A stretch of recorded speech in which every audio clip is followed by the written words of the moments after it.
Okay, gonna wrap it up. We have the the women's match, the Stephanie McMahon versus Brie Bella match. Here's another one where I was so many people were fascinated by this story, and I just did not get it. I didn't. I was People were just drooling over this. They're like, "Oh, this is such great TV. I can't wait for this match." You know, like they're I couldn't understand it because I'm going. You realize they're gonna wrestle after this, right? You know how this ends, don't you? This actually has to end in a match. This doesn't seem to enter their minds. They're like, I don't know. I'm sorry. I understand that Stephanie is a really good heel at this point, and they're really interested in the kind of in the story between, you know, how Brie quit over Daniel Bryan, and how, you know, she's kind of torturing over this. I get that. I just don't care. Mainly because I hate the Bellas in terms of their characters. They can't act, they can't deliver lines, they can't really wrestle, and neither can Stephanie. Stephanie's a great character, but that's about it. And then I don't want to see them wrestle, and neither should you. And somebody told me that, yeah, Brie has improved considerably on the microphone and in the ring. That's neat. That's not saying much. She has improved to below average. Cool. And you know what's really sad is that Stephanie is probably still better than her in the ring. And that's really, really sad because she's not very good. Look, I'm sure she's nice, but she's irritating as piss. She's irritating as an asparagus piss. She is not good on the mic. I disagree with you. She's boring. She cannot deliver these fucking horrible lines they've given her. I mean, nobody could deliver them well, but she certainly can't. The story, I find, is incredibly boring. She can't really wrestle. Neither of the Bellas can. To their credit, they rehearsed the hell out of this match, but you can tell. Stephanie, to her credit, obviously worked out quite a bit for this match. She bumped very well for this match, as well as one can, you know, she was impressive during this match. Not a good worker, but still way better than I expected, which, again, wasn't much. But she delivered, she did well. She did well, which was, I was expecting a fucking disaster out of her. But I was pleasantly wrong about that one. This was still not very good. But this was entertaining. If that doesn't compute to you, again, I could say it was not very good, but still entertaining. That's not at odds. You can have a not very good match and still be very entertaining. Trust me, that's easy to do. Honestly, look at the Brock Lesnar thing. You can have a not very good match that's still immensely entertaining. But yeah, again, with the psychology of this, I found it funny that for this blood feud, for the vengeance that... Remember, Brie is fighting... Brie wants to kill this woman. This smug, manipulative bitch. The bitch that she said numerous occasions, this bitch who has paid people off to publicly slander her and her husband by claiming that her husband has had affairs with her and numerous other women in public and on television. So she's so angry about this, she wants to have a match to beat the piss out of her on TV. She's so angry about this, she wants to have a match, and she dresses for this like a stripper. Okay. It's things like that. It's like Stephanie, honestly, like for Stephanie it's okay because Stephanie is the smug manipulative bitch and she's trying to show off. She's trying to show up Brie, you know. And she's trying to show off that she's like, look how sexy I am, you know, like, you know, and she's trying to be smug and sarcastic and show her up. You know, it's okay when she does it, but Brie should be in fucking killer mode. She should be dressed with like taped fists, you know. But no, she's dressed like a stripper. I don't get it. You know, it's like you're so mad at Stephanie, you put on your booty shorts. And then you proceeded to like do a collar and elbow tie up, and I'm like, you hate this woman so much, punch her in the face. You should be so mad at her, your first move should be to kick her in the titties. Like, you got all made up? You took the time to get all made up and put on, like, stripper clothes? Don't do that. Like, dress for war, man. Like, fucking tape your fists up because you're gonna break your knuckles on her face. I know this seems like nitpicking, but this is why people don't care. This is why people don't... Let me put it this way. Imagine had she come out fucking grim-faced, pissed off, taped fucking fists. Almost like CM Punk. Like her fists are taped up like she's gonna kill somebody. She comes out in like blue jeans, torn up t-shirt. She could still look fucking sexy as hell wearing that. But it's like nothing we've seen her wear ever. But she's got her hair cut. Like she's got her hair like tied back tight so you can't use it as like a handhold. Like cut short, tied back. She's ready to go.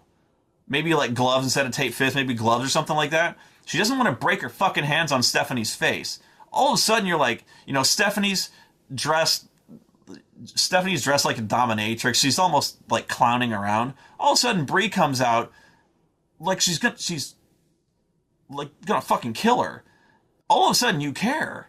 You're like, holy shit, she's taking this seriously. First thing that happens, she doesn't even wait for a fucking bell. She just, boom! Takes her down and starts raining. You're like, holy shit, oh my god! It'd be like the kind of Brock Lesnar thing. Is like, this isn't a wrestling match. Brie's out to fucking kill this woman. This is why she wanted the match. This is why she wanted the match, is to get her hands on this bitch. You went through all this trouble to get this match so you could punch this woman in the tits. So do it! Instead, you put your stripper glitter on your face, and you put that bright red lipstick on, and you put the halter top with Brie mode on your boobs. Like, what are you doing? It's the ring psychology. You're not telling a good story here. God damn it! This is a street fight. It's not a wrestling match. Bugs the shit out of me. Bugs me. You hate this woman. Punch her. Punch her a lot. Punch her till she bleeds. By the way, Brie mode? Do you know what Brie mode is? It pains me that I know what Brie mode is. If you watch Total Divas... you don't watch Total Divas. Brie mode. Brie mode is what the other divas refer to what happens when Brie gets gonzo fucking drunk and acts like a sloppy bimbo. She gets embarrassingly sloppy drunk, and that's Brie mode. So obviously, she has t-shirts with Brie mode on it, and her halter top has Brie mode on it, because she's very proud of this. Because who wouldn't be proud of being so embarrassingly, droolingly drunk that they have a code name for it? That they like to make fun of you to your face about how just insipidly, howlingly dumb you get when you're drunk. I know, I'd have it on shirts. Anyway. I can't even... It's okay. This match was okay.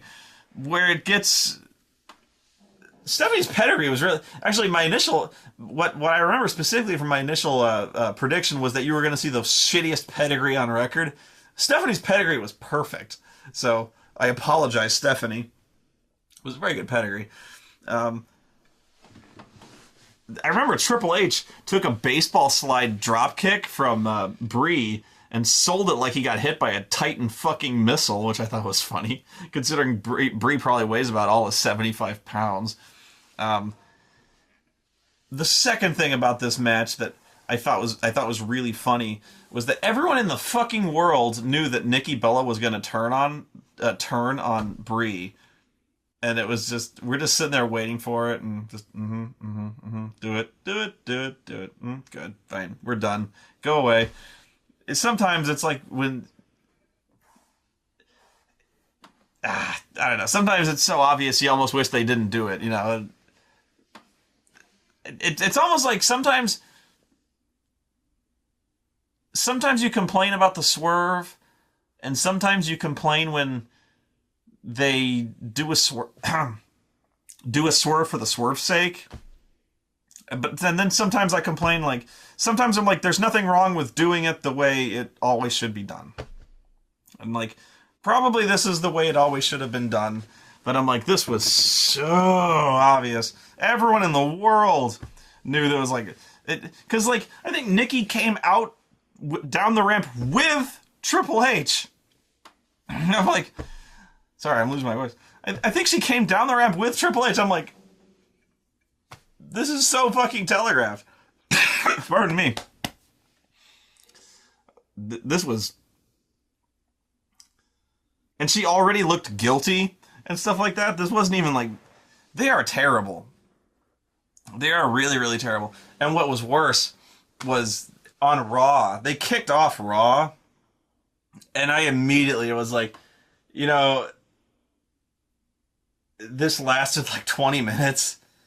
Where we had to endure Nikki Bella talking.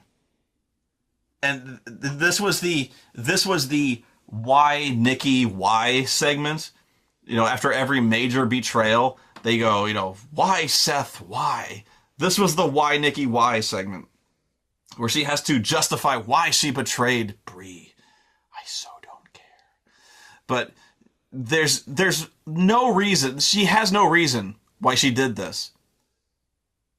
Because there's no reason. But now we have to listen to her explain what the reason is. And she speaks like such a valley girl. And she's such a bad actress that she talks like me in the fucking Party Mania video. She precedes every sentence with, you know what? Everything's about Brie. And you know what? It's like, you know what?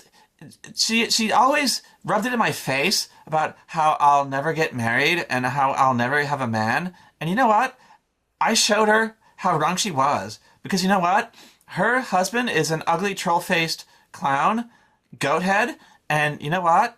My husband is sexy. And you know what? Hers isn't. And you know what? She's just jealous. And you know what? I didn't sell out. I bought in. And I'm like, kill me. Because you know what? This sucks. And I'm talking way faster than she did. Wow. This was brutal. I don't see what everyone else saw in this feud. I don't. And what was goofy? What's goofy was this is the trick as old as wrestling itself, but for some reason this got him. This got him when Raw kicked off, Daniel Bryan's music hit. And everyone was like, woo!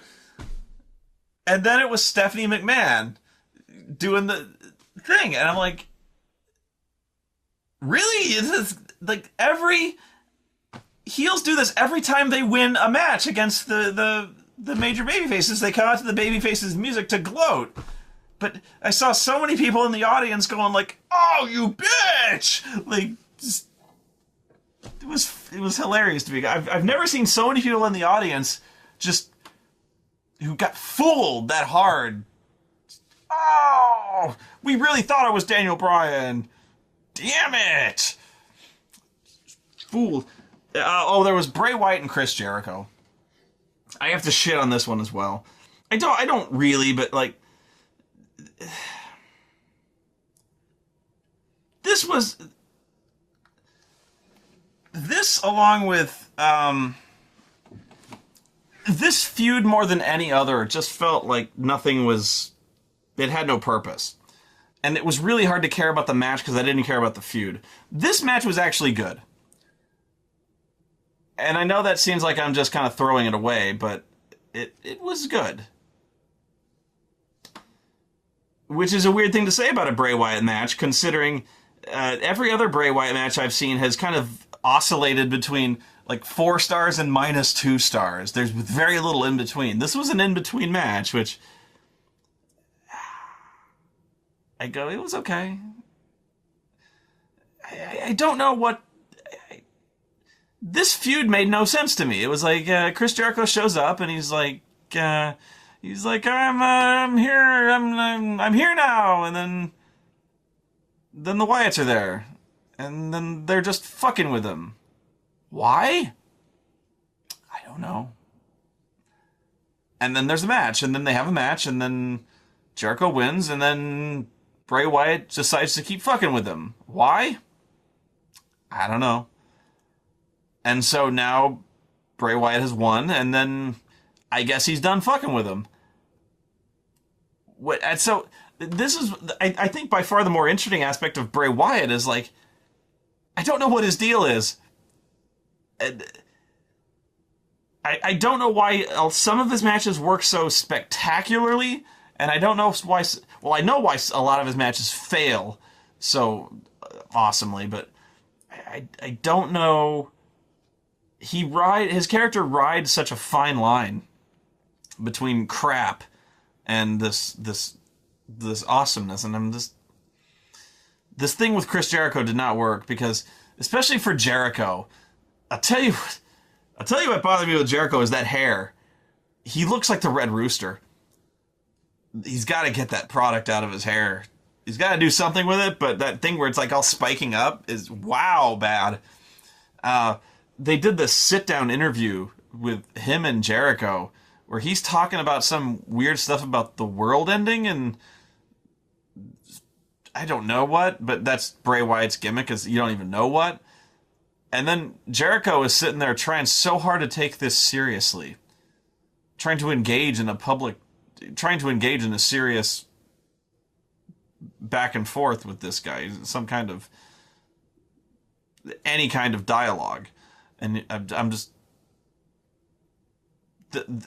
trying to keep a straight face when talking to a guy with that beard.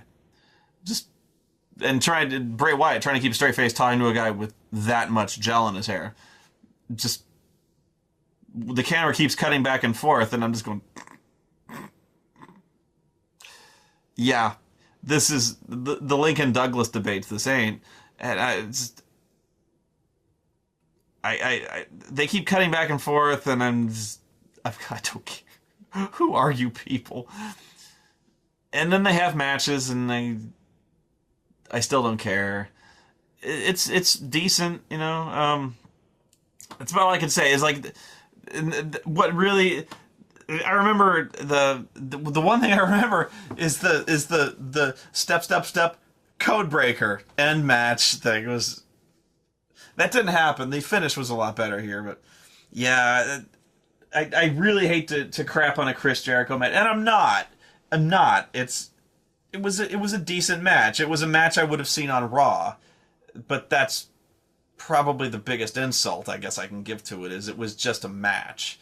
It's fine, but it was fine. You know, the funniest thing to me was I think the worst thing about it was it ended the exact same way the Bray Wyatt Daniel Bryan match ended, which was the Sister Abigail into the barricade, which I found strange. I don't know why they did that again, but okay. I thought that was worse because it seemed like he ripped his own ending off. I don't know.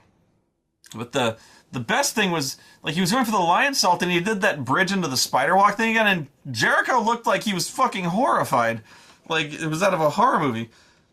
I was like, he was shocked by this for like a full 30 seconds. He's like, oh! Like, I was like, it's not that scary, dude. And then Bray starts going off about how he's like, I'm invulnerable! You cannot harm me, Chris! I'm already dead! And then he eats a code breaker and is almost pinned, and I'm like... He's like, I'm already dead, code breaker. That'd have been so funny if he got pinned. He's like, I'm invulnerable!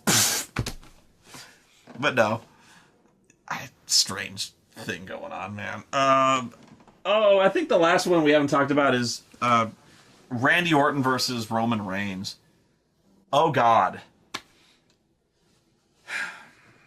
This match, I really thought Stephanie and Brie would do this, but this match accomplished what... this match accomplished the feat of sending me to take a shit. It actually did it. It drove me out of the room to physically take a dump. This match it started off terrible. Just terrible. This match started off so slow. Randy, you walk to the ring slow enough. Don't make the match slower. Jesus Christ. This match was so fucking slow. And I remember Cole was... I don't know how many times Cole used the word methodical. Methodical is not a good word to use, like, a dozen times in a match. That's code for boring. It's not even code. It is a word for boring. Oh, Jesus. It got to a point where...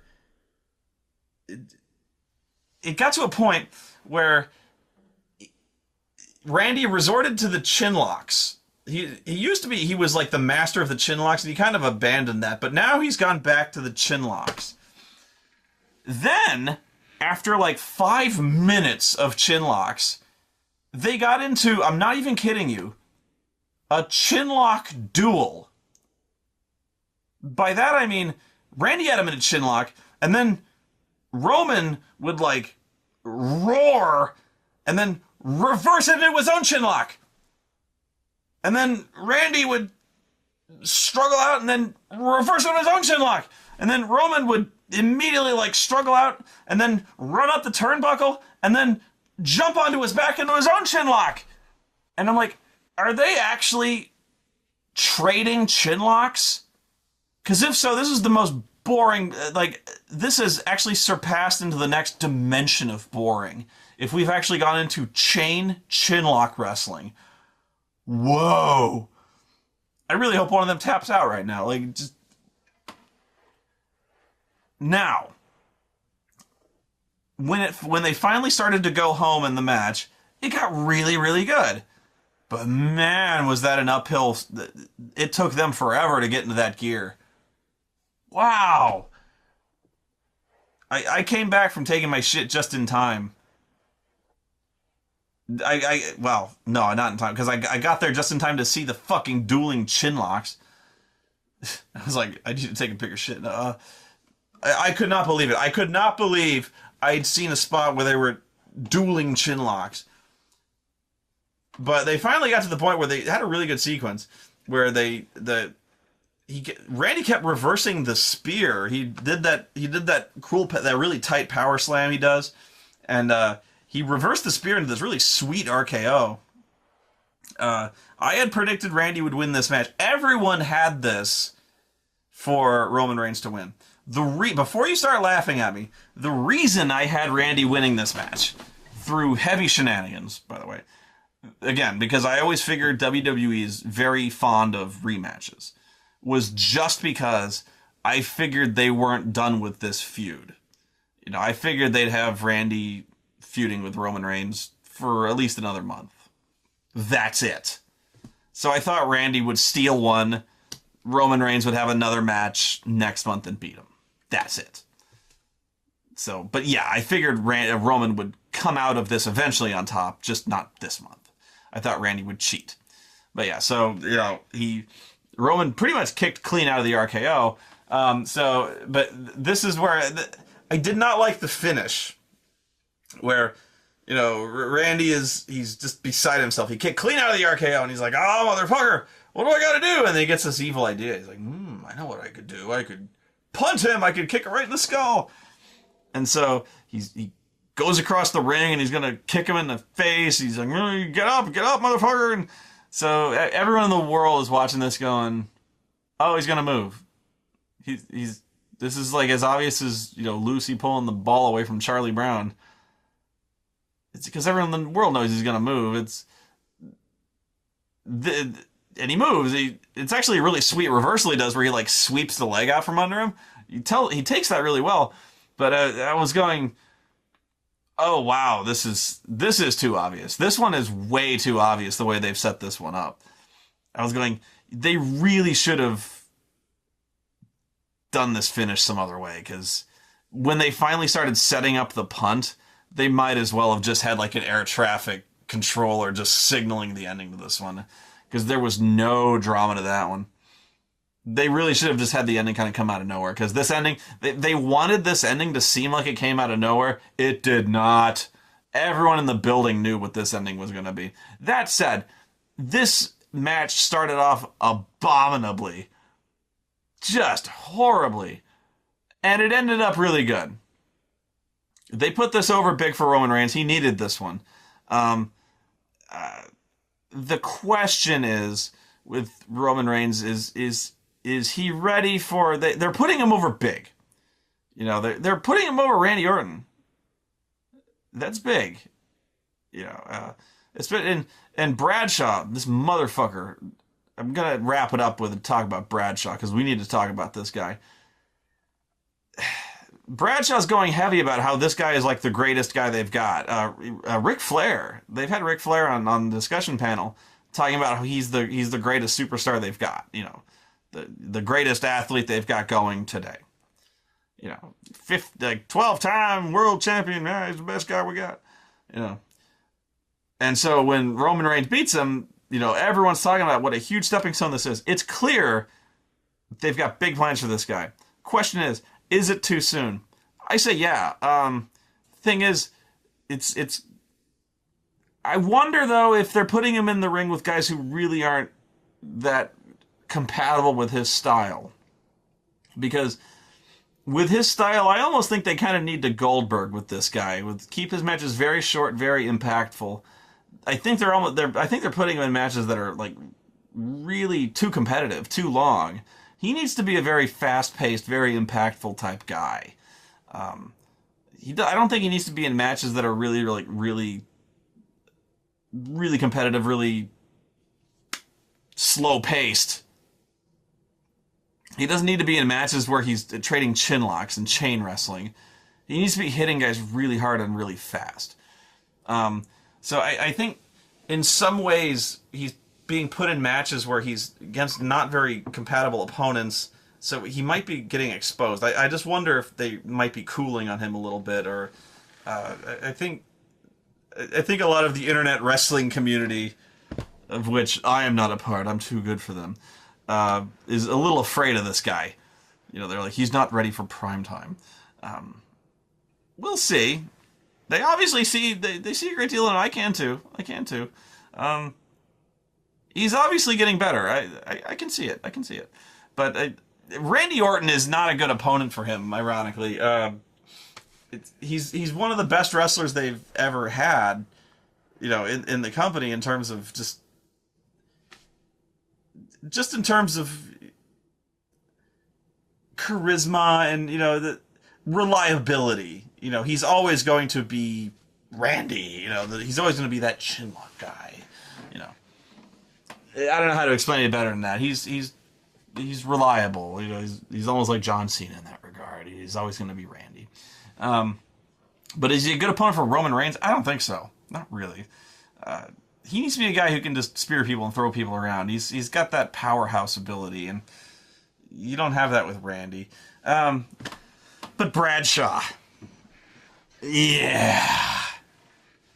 This Raw, I'm going to wrap it up with Bradshaw. This Raw was almost unwatchable. Bradshaw is out of his fucking mind this Raw, man. He would, for 2 goddamn hours, he's going on about Jack Swagger losing that match against Rusev, and he would not shut the fuck up.